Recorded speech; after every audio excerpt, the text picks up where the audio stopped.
Hello. You know, it's that time of the year again when you begin to hear conversations about budgets. Sometimes that's a year-long conversation, but it does become more escalated as we approach the legislative session. We have the commissioner's budget, proposed budget, a governor's proposed budget, and so there's lots of discussions. Certainly the governor's proved to be more advantageous than the commissioner's. However, you can't just listen to the rhetoric of a certain dollar amount. You have to really drill down into what is being proposed in anybody's budget to see the specifics and what flexibility is given to districts to try to navigate what is still very difficult times. Certainly, the governor does not set the budget, but he does have an influence on the legislature, which is given that responsibility. In the governor's budget, we really appreciate the focus he has on his total budget on education. That certainly is welcome. But there are some inflexibility in some areas of the budget with that increase. The base student allocation has the most flexibility, but even that is targeted in specific areas. Supplemental academic intervention, which is what we use for summer school, transportation. So some of those line items, even within the base student allocation, where we saw some slight increases. There also are line items, such as you might probably heard about the teacher salary increase. That's new territory. We're not sure how that might work. Certainly the legislature has to consider that.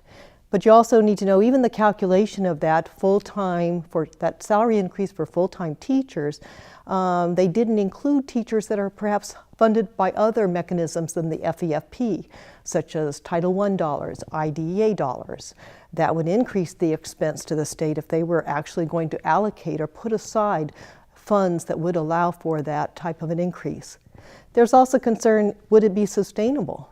Salary, something that goes on the salary schedule has to be sustainable over time.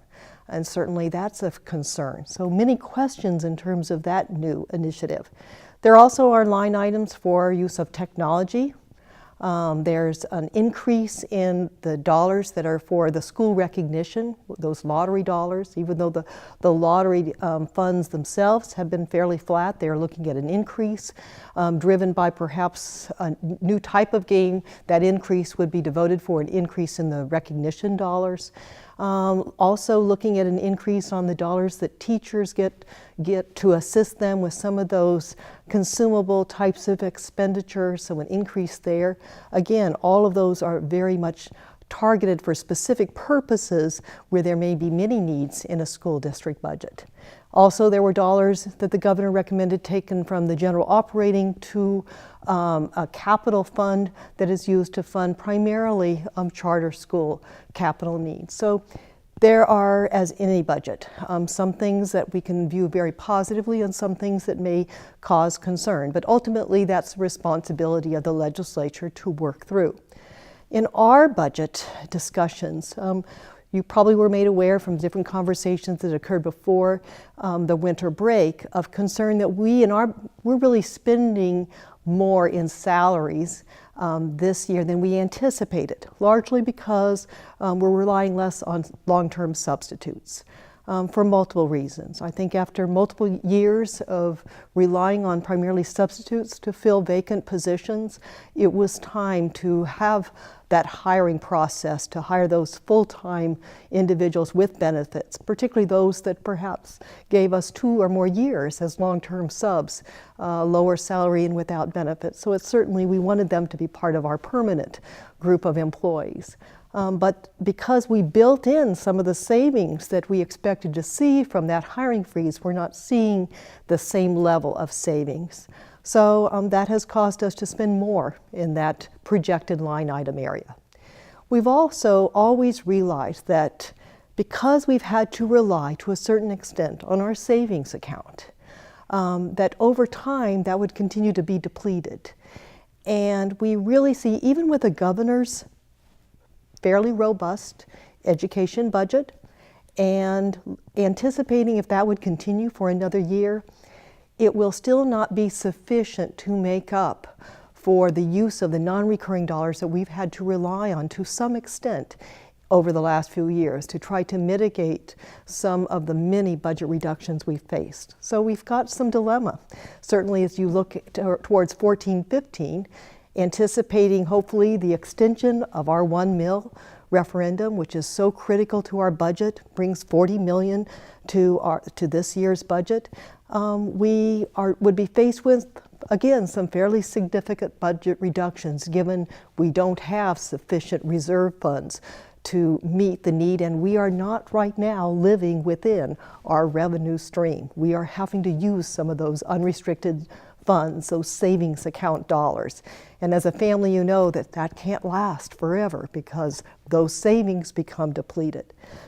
So as usual, we will have some challenging conversation, which always raises everyone's concerns as we try to determine how can we maintain and sustain a high quality program and yet have to survive with a lesser revenue stream. How can we make those budget reductions that largely are in salary and benefits because 80% of our funds are devoted for that purpose? How can we do those reductions in a way that does recur over time so we can downsize our budget sufficiently to live within the state's funding system?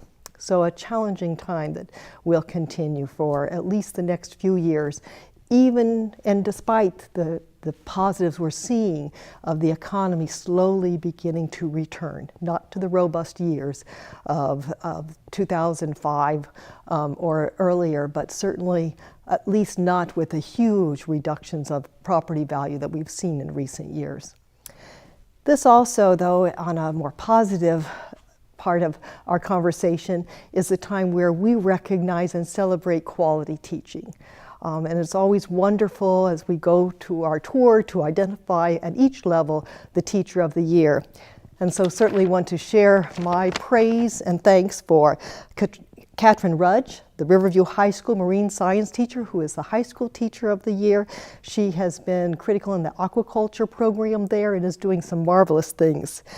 We also have Rita Zwicka, a Brookside Middle Science teacher. Again, a teacher that students appreciate, but also a teacher that does so much beyond just the regular classroom responsibilities for the entire Brookside community.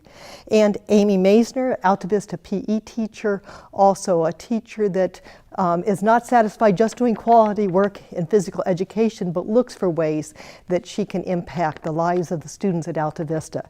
I commend all of these teachers, but I also commend all the Teachers of the Year. Every year, I'm envious of those that get to listen to these master teachers describe what they do every day in the classroom and the way they are so dedicated and committed to all students to make a difference. It is so inspiring to hear their stories.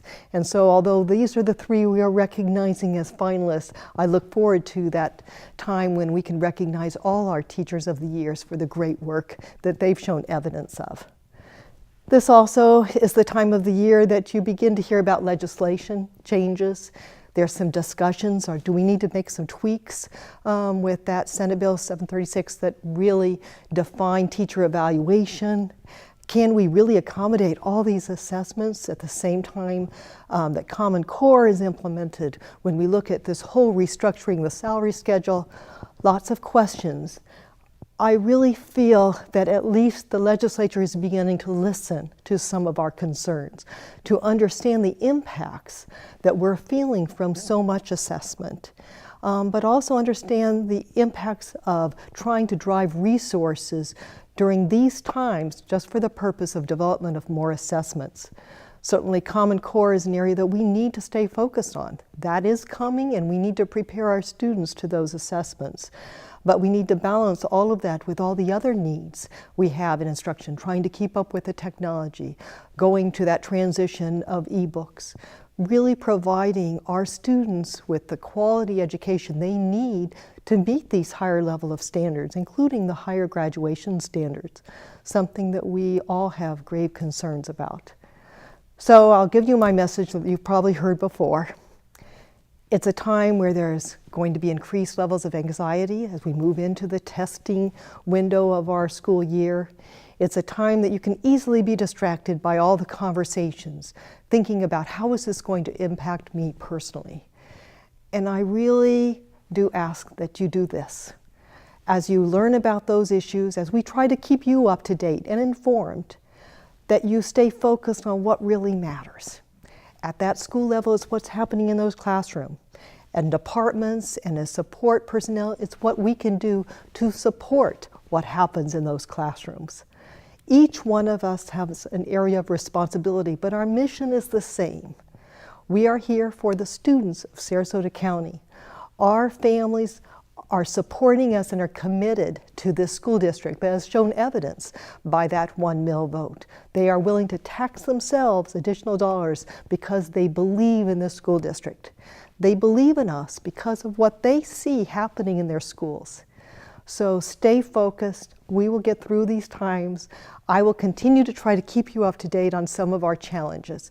So together, we can fulfill every one of our dreams to have a quality education for every student in Sarasota County schools. Thank you.